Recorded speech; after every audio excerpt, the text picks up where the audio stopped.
Looking back on a 40-year career and hundreds of thousands of miles traveled, driven, flown, etc., and how lucky most of us are to not have suffered any harm or fatalities. Unfortunately, that wasn't always the case. Check out today's ramble to talk about life on the road, and sometimes it's literal life or death complications.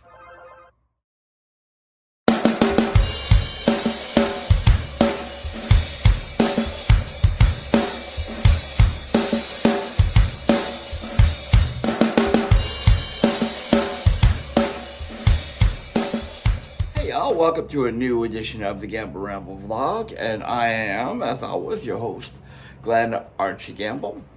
For those of you that are regulars, thanks for coming back, and if you're new here, this is a vlog about my life and adventures of, as a 40-year career musician, touring across North America and traveling across the world also. These are different countries I visited, 41 different countries through music, and also interview musician friends that I have and people that are successful in the industry. Basically, it's just about rock and roll and the love of it. So welcome if you're new. You could start off the hop by helping the channel by subscribing if you would, please. It's free. All you gotta do is click the button right down there. It doesn't cost you a dime, and you're helping me out tremendously. So today's vlog is an inspired one. If you watch and follow the ramble, you'll know that I don't do them in any set. Like I don't do it weekly or whatever, that's what she said. But I do strike when the iron's hot. Like I'll have inspiration for an idea, and sometimes I'll vlog several times in a week. Now this is the case this week. There's been a lot of content, and it's been a good week for that sort of thing. But the reason I'm vlogging today is I was inspired by a conversation last night. Now I live in a city called London, Ontario, which is about halfway between Toronto and Detroit, right in the middle. 2 hours from Detroit, 2 hours from Toronto. It's fantastic in terms of that. We get a lot of major tours that come through that smaller cities wouldn't get because we're a perfect routing date. Leaving the States to come to Canada, you only have to drive 2 hours with your whole operation. So we get a lot of good shows at our local arena. But see, I've already digressed. Digression 1 at 1 minute 50 seconds. Anywho, let's continue. So I played last night in a town called Brantford, Ontario, which is where I grew up. And yes, it's the home of Wayne Gretzky, which these days is touch and go to some people. But anyway, a digression too. So I played a gig last night with my pals in the acoustic trio, the Schmo Brothers. They're an acoustic duo that sometimes hires me, and I am a schmo sometimes, and we are a trio. They also have 2 percussionists they use when they're a 4-piece, and sometimes just the 2 leaders, Dave and Dennis, play by themselves. So I was a schmo last night. Most people tell you I'm a schmo all the time. Oh. By the way, I'll put the definition of the word schmo here. We're in polite company. I don't want my cat to hear bad language. But it's a Yiddish word. Diversion.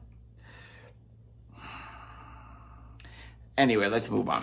So, at the gig, like when I go down there, I take the Flixbus, which is replaced Greyhound. Greyhound Canada, I think, doesn't even exist anymore. Or if it does, it's cut down its routes.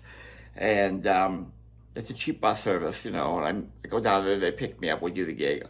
I stay at Dave Yates' house, the bass player, who was a great friend and a great, great guy, for a few hours, and I get the first morning bus back. And we were talking, both a bit last night and this morning, about how lucky we are in our circle of musician friends to have lost so few people and have so many few accidents back in the day when we were full-time touring musicians. So what I mean by that is we used to play 50, some of us 52 weeks a year, across Canada, 6-7 nights a week. There used to be a circuit of gigs that existed. You see those 8x10s up there, those are the young bands I was in that used to play bars 350 something nights a year. You typically got Sunday off. So we made our living on the road. We were constantly traveling. And because we were young and didn't have a lot of money, we also traveled in questionable vehicles. And so Dave and I were discussing the mere fact that there were so few incidents and fatalities road-wise based on the amount of miles we covered and how many of us were out there doing it. Like seriously, you could go to your local club, even in the smallest of towns in Canada, and see a traveling band playing, 6 nights of the week. It was an amazing scene to come up on, and that's where we got our 10,000 hours. In fact, Todd Kearns, bassist for Slash, Miles Kennedy, and the Conspirators, and I discussed this in an interview last week. I'll put the link in the description. He came up on the same circuit. So yeah, we did also discuss the fact that there were some incidents, fender benders, and there were bands that did get into accidents. Don't get me wrong. We were just saying how few. But ironically, one of the bands that did have a major accident was my ex-band Helix. I was a member of Helix from 1997 to 2004. 1977, I would have been 9, so not a very good drummer yet. Although I was playing. I digress. Digression number 3 or 2.5. Anyway, anywho. So, yeah. Helix did have an accident out in British Columbia. Now, what had happened was they had done a tour, and on these tours, the band would fly out, start the tour either in the prairies, middle western Canada, like Winnipeg, and then tour out to BC, and then fly home, drop with a rental van. So they'd fly into Winnipeg, pick up a van, pick up rental gear, right? Tour, and then fly home at the last date on the western coast. And then somebody would be responsible for driving the van and equipment back to Winnipeg and dropping it off. And that's exactly what was happening here. So they had played a Western Canada tour, and they did the last show in British Columbia, outside of Vancouver. And the band members had the option of flying home. And they would have to pay for it out of their pockets. So some of the band chose to stay in the van, to go with the van. And like Dale Gray, for example, was the bass player, still is in Helix, and he was also the tour manager at the time. So he wanted a couple days travel to settle the books on the tour. He'd sit in the back and do the books and calculate the money and everything. This is pre-computer age, folks. So, and there was an accident, sadly, in British Columbia, leaving at the end of the tour. The driver fell asleep behind the wheel, unfortunately, and they were going around a bend on a mountainside, and instead of going around, he went over it. And Helix guitarist Paul Hackman was ejected from the vehicle and was ultimately died on the scene. And Paul was a great, great guy. We'll do a vlog about that someday and discuss it. But, rest in peace, my friend. You were a hell of a guy. And that's a whole other vlog unto itself because it's such a weighty subject. But that is in tying in with what we're talking about, and the safety issues and these radio vehicles back then. They were all we could afford, and how long of drives we do. We do 12, 24-hour drives sometimes between cities because Canada is so spread out. There's only cities, every 9-10 hours if you drive across it, right? And and upon discussion of how lucky we were, we realized that, neither of us had been in a fatality or a major, major crash. I've been in a fender bender with my band Nasty Class. I'll put a picture in here outside of Thunder Bay where we hit a snow road sander and bang right into it. It ruined our rental car we were using at the time, a K car, belonged to our sound man. But that's a digression, number 3 or 3.5, however you look at it. And that's another story for another day. But it does tie into what we're talking about. So basically, this morning I was taking the bus home from the Brantford gig in a long roundabout way. And a story popped up, ironically, on YouTube. And I think our phones listen to us. As a matter of fact, I know they do. And it was about a story about a man that had thrown a car through a woman's windshield and randomly, and she died. It killed her. She went off the road and died as a result of him doing this. And I got this, it was on Fox 31 in Denver, and I'll put the link to the original story. This man was charged with murder and given life without parole.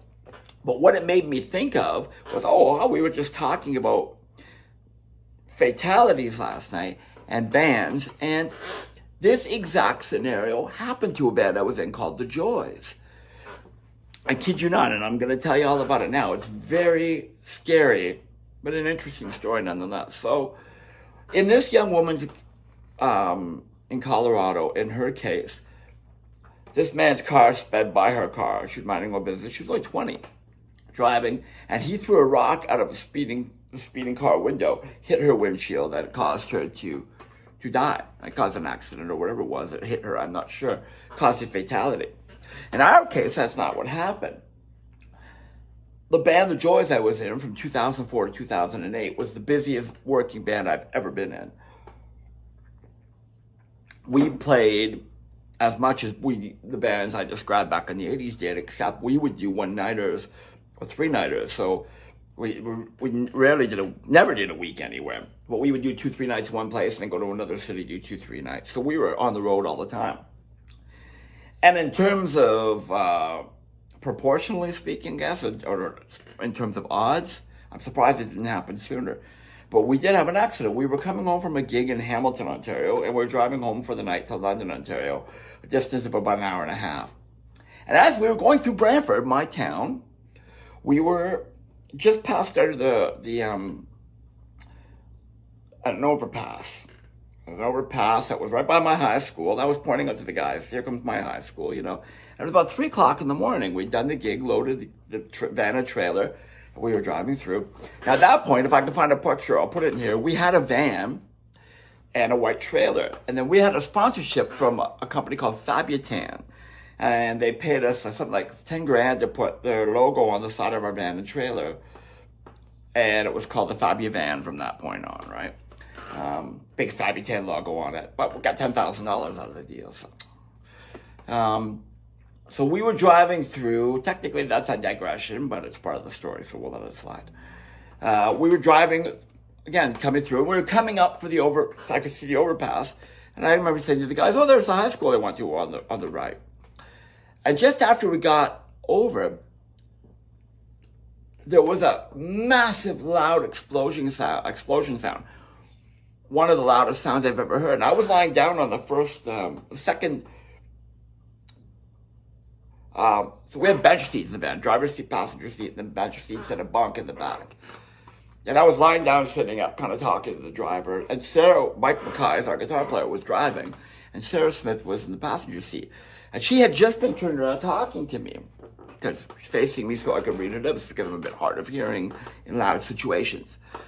And down between them, on the floor between the driver's seat and the passenger seat, we had a TV and a VCR. Okay? So, she had been turned around talking to me, and she just turned back around, because I pointed out the high school, right? And there was a huge loud boom sound. What the fuck? And the windshield shattered. So fortunately, Mike Mackay kept his composure and managed to pull the van over all the while slowing down. Someone had thrown a rock from the overpass above. And I looked out the window. I saw 2 teenagers peering over and watching, 2 teenage boys. What they were doing out at 3 o'clock in the morning, I don't know. But, well, okay, I cannot tell you, first of all, how loud that sound was. It punctured right through the windshield, hit the television that was on the floor on a box between the 2 seats, and exploded. The TV exploded. It hit it, I think, from the back. It must have been. And Sarah, had she still been talking to me and turned around like that, it would have hit her in the head. I guarantee it would have killed her. The velocity on this rock was unbelievable. And I picked it up, and it was a triangular shape, but rounded corners. And they threw it, and the windshield was gone. I'm not exaggerating when I tell you this. It was unbelievable. And kudos to Mike, because if I'd have been driving, I probably would have just taken us right in the ditch. We would have flipped, and who knows what would have happened. So, knock on synthetic wood. Knock on real wood. Thank you. Thankfully, Mike's a very intelligent guy and a good driver. And I'll tell you what happened. I was so frightened and charged up. I ran out the side door of the van. I saw these little pricks, and I ran across 6 lanes of highway. So 3 lanes going east and 3 lanes going west, and we were heading west. I ran across the 3 lanes, the traffic medium, in the middle of the highway, the other 3 lanes, and up the hill to the bridge, and started chasing them, because I was just so, like, this is instantaneous. boom, it happened. We pulled over. Like, is everyone okay? I saw the rock, and I ran out. And I was so charged with adrenaline from being frightened that I nearly caught them. I was half a block away from them, and I could see them running for their lives. Went back, and everybody was shook up. And I was like, is everyone okay? You know, everyone was fine, just scared. Called the police, and the police said, yeah, we suspect it's the same kids. The same overpass and the one down the highway a little more. They stand there late at night and they throw rocks. I'm like, well, fucking patrol the place then. They nearly killed us. I don't know that they ever got caught, but the police did say when I described the kids, it was two dark-haired teenagers, like dark blonde and dark hair. I got close enough to see their hair. He said, yeah, we've had reports of the same kids. So I don't know if they ever got caught, and I hope that they've learned their lesson and grown out of it. Because I'm not exaggerating, folks, we very nearly came close to a fatality. As I said, two things could have happened. If Sarah had just, you know what I'm trying to say, right? I'm portraying Sarah right now in the passenger seat, and I'm behind her. So she had been turned around to speak to me. Now look at the angle. If she had still been talking to me, and the rock had come through, it would have hit her skull, and her skull would have exploded. There's no doubt about it. She was right in the pathway. Thankfully, she had just turned back seconds before. And the other thing to be thankful for is that Mike was able to control the vehicle and keep it, it was swerving a little, but he kept it in, and he pulled it over. And Sean, I believe our bass player at the time was Sean Smith, he was sleeping. He bolted up right. We would always drop Sean in Woodstock on the way home. That's where he lived. And it was one of the most frightening things I've ever seen in my life. And it very well easily could have ended in one fatality, if not all of us, if the van, as I said, if Mike had lost control. A van and trailer full of equipment rolling would not have ended well. Fortunately, we lived to tell the tale. And again, sadly, for our friends like Paul Hackman from Helix, who was a fucking great guy, he didn't have such a happy ending.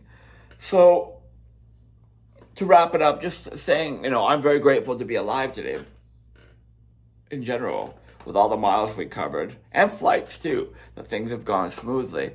But there's bands out there that haven't, and you hear about these things every now and then. It's ultra sad. It's sad when anyone's in a car crash. I'm not saying that musicians are, better or special. I'm just saying my perspective of a musician, as a musician, it's so sad to see. And, again, I'm extremely, extremely grateful that we were okay that day, because we came very close to dying, and I'm not exaggerating. It was an absolutely horrible experience. Windshield was gone, ladies and gentlemen. It exploded. The television blew up. The sound was deafening inside of a metal van. And I'm just grateful to be here. So there's today's story. It's a little bit of a sad one, and before I wind up, I do want to send my condolences to the family of the young lady that passed away in that Colorado incident. As I said, I'll put the link in the description. And I want to close off with a question. Tell me, what do you think? The driver got life without chance of parole and was charged with murder. Do you feel that was an apt charge? Let me know in the comments below. And thanks again for tuning in. As I said, please, if you could, subscribe if you haven't already. It really helps me out. It's free. And I also have a Patreon page that has some free stuff, but typically, if you want to sponsor this channel, well, you can give a super thanks right here in YouTube. Click the super thanks button, and it sends me a little donation. Or you can join my Patreon page, which is $5 Canadian a month, which is equivalent of $3 American. Think of it as buying me a coffee or a beer, sitting down, and I'm telling you road stories that I don't share on YouTube or Instagram or Facebook or my other social media. And there's some good stuff in there, trust me. Right now, there's a great story for the next 6 days, exclusive to Patreon members, about partying backstage with Skid Row, Vince Neil from Motley Crue, and Poison. And it's a good one, folks. But you can only see it if you're a member. So be sure to check it out. I'll put the link in the description as well. And I thank you very much for coming. Please drive safely. Be careful, not only of musicians, but for everyone else. There's people out there that are just trying to get where they're going and live their lives safely.